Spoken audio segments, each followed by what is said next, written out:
Bom dia, meus caros amigos. Sobre o evangelho do dia de hoje. O evangelho que a igreja coloca para nós hoje é de São Marcos, capítulo 2, do versículo 18 até o versículo 22. Marcos 2, 18 até 22. Em nome do Pai, do Filho e do Espírito Santo. Amém. Vinde, Espírito Santo, enchei os corações dos vossos fiéis nesta manhã. Acendei em nós todos o fogo do vosso amor. Enviai, Senhor, o teu Santo Espírito, e tudo será criado e renovareis a face da terra. Oremos, ó Deus, que instruíste os corações dos vossos fiéis com a luz do Espírito Santo. Fazei, Senhor, que apreciemos retamente todas as coisas segundo o mesmo Espírito e gozemos sempre da sua consolação. Por Cristo nosso Senhor. Amém. Pedimos à Virgem Maria que interceda por nós neste momento, para que com a luz do Divino Espírito Santo nós possamos compreender bem as palavras do Santo Evangelho de hoje. Ave Maria, cheia de graça, o Senhor é convosco. Bendita sois vós entre as mulheres, e bendito é o fruto do vosso ventre, Jesus. Santa Maria, Mãe de Deus, rogai por nós, pecadores, agora e na hora de nossa morte. Amém. Glória ao Pai, ao Filho e ao Espírito Santo, como era no princípio, agora e sempre. Amém. São José, rogai por nós. Em nome do Pai, do Filho e do Espírito Santo. Amém. Bom dia, meus amigos e amigas que me acompanham nessa live de amanhã sobre o Evangelho do dia. Evangelho de hoje de São Marcos, capítulo 2, versículo 18 até 22, que diz assim: os discípulos de São João Batista e os fariseus estavam jejuando. Então vieram dizer a Jesus: por que os discípulos de João e os discípulos dos fariseus jejuam e os teus discípulos não jejuam? Jesus respondeu: os convidados de um casamento poderiam por acaso fazer jejum enquanto o noivo está com eles? Enquanto o noivo está com eles, os convidados não podem jejuar, mas vai chegar o tempo em que o noivo será tirado do meio deles. Aí então eles vão jejuar. Ninguém põe um remendo de pano novo numa roupa velha, porque o remendo novo repuxa o pano velho e o rasgão fica maior ainda. Ninguém põe vinho novo em odres velhos, porque o vinho novo arrebenta os odres velhos, e o vinho e os odres se perdem. Por isso, vinho novo em odres novos. Palavra da salvação. Bem, meus irmãos, aqui nós temos três coisas interessantes para analisar nesse evangelho de hoje. Primeiro, diz aqui que os discípulos de São João Batista e os discípulos fariseus estavam jejuando, mas os discípulos de Jesus não jejuavam. Então eles perguntavam por que os seus discípulos não jejuam. E Jesus disse, né, que os convidados de um casamento não podem jejuar, fazer jejum enquanto o noivo está com eles. Bem, como é que os teólogos interpretam essa colocação aqui? Faz uma referência ao Antigo Testamento e ao Novo Testamento. No Antigo Testamento havia uma doutrina antiga apenas de preparação para o Novo Testamento, né? Uma preparação para a chegada de Jesus. Então, quando Jesus chega, ele traz algo novo, uma mensagem nova, que não cabe mais na estrutura do Antigo Testamento, lá naquela, né, preparação ainda para a vinda dele. Ele vai trazer, por exemplo, no Sermão da Montanha, um ensinamento novo, né? E muito novo, né? Jesus vai dizer várias vezes: ouvistes o que foi dito a vocês, isso, mas eu vos digo. Ele traz um ensinamento novo, né? Todo o Sermão da Montanha, capítulo 5, 6 e 7 de São Mateus. Então, Jesus está dizendo exatamente isso, né? Ele está trazendo um ensinamento novo e ele precisa preparar o povo para esse ensinamento novo, né? Ele está com os seus discípulos, o noivo está com ele, então não é a hora ainda de jejuar, porque ninguém jejua numa festa, né, onde o noivo está com eles, né? Jesus sempre compara a aliança de Deus com os homens com um casamento. No Antigo Testamento era Javé e Israel. No Novo Testamento, Cristo e a Igreja. Então, quando Cristo chega no Novo Testamento, ele traz um ensinamento novo, né? Que não é simplesmente aquele jejum ritual lá do Antigo Testamento. Não, ele vai trazer um jejum novo, um jejum diferente, né? Por isso que ele fala para eles, né? A gente não pode colocar um remendo de pano novo numa roupa velha, porque senão, né, o remendo de pano novo vai repuxar a roupa velha, vai soltar o remendo e vai fazer um buraco ainda maior na roupa velha, né? E aí faz uma comparação também com o vinho e os odres, né? Não pode colocar vinho novo em odres velhos. Por quê? Porque o vinho novo ele fermenta. Ele solta gases, né? E pode arrebentar o odre se o odre for velho. O odre não vai aguentar, né? Bom, o que Jesus está querendo dizer? O ensinamento novo que ele traz no Novo Testamento não cabe mais num odre velho do Antigo Testamento, num coração velho do Antigo Testamento. É preciso que o coração seja renovado. Então é preciso que os discípulos dele passem por uma renovação. Por isso ele caminha 3 anos com seus discípulos, quebrando toda aquela mentalidade antiga dos discípulos. Por quê?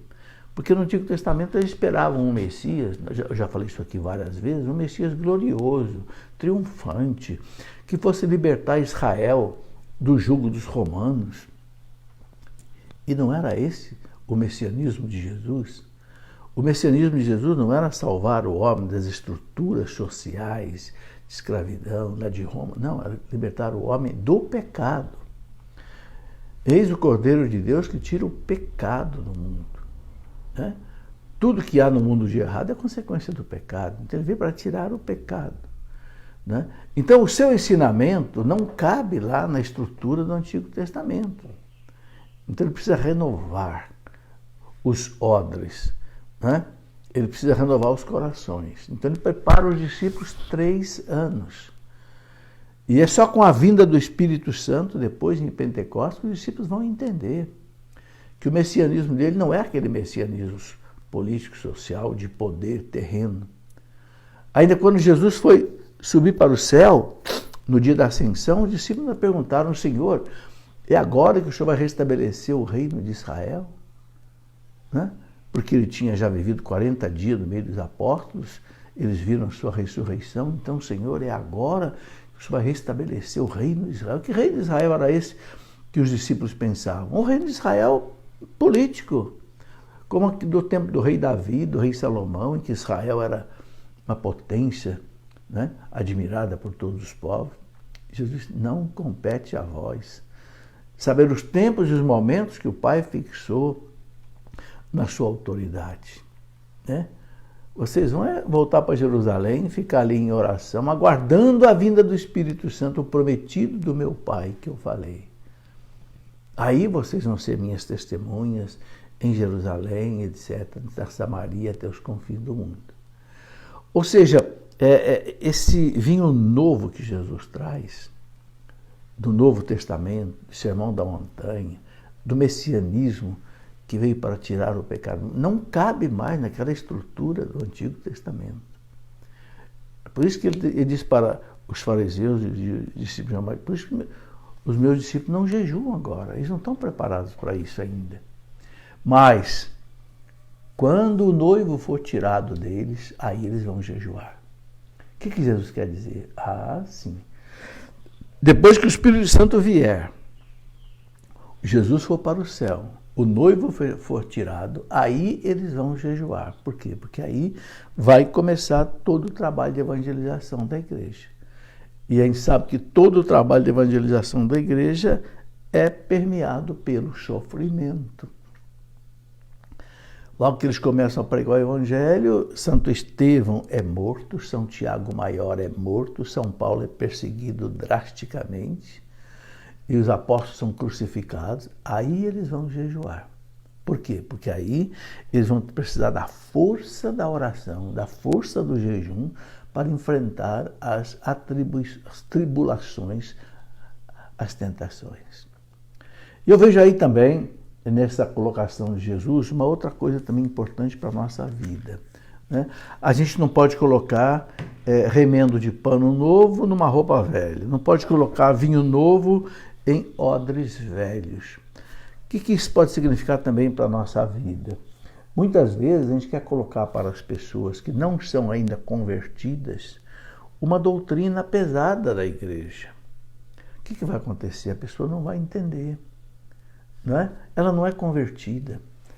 Então é preciso que primeiro a pessoa seja convertida. Depois você vai colocar para ela a doutrina. Entende? Então, ninguém vai entender os mistérios da nossa fé, Eucaristia, confissão, os sacramentos, os mandamentos, a moral católica, se a pessoa ainda não se converteu. Se ainda ela não abraçou Jesus como o Salvador, como o Senhor da sua vida. Entende? Por isso que é muito importante, antes de tudo, levar pessoas à conversão. É o chamado querigma. O querigma, a palavra querigma quer dizer grito em grego. Né? Grito quer dizer o seguinte: Cristo é o Salvador, só Cristo é o Salvador. Não nos foi dado outro nome debaixo do céu no qual nós tenhamos salvação, a não ser em Jesus Cristo. Então, não adianta a gente ficar apenas querendo colocar uma doutrina assim pesada no coração de quem não se converteu.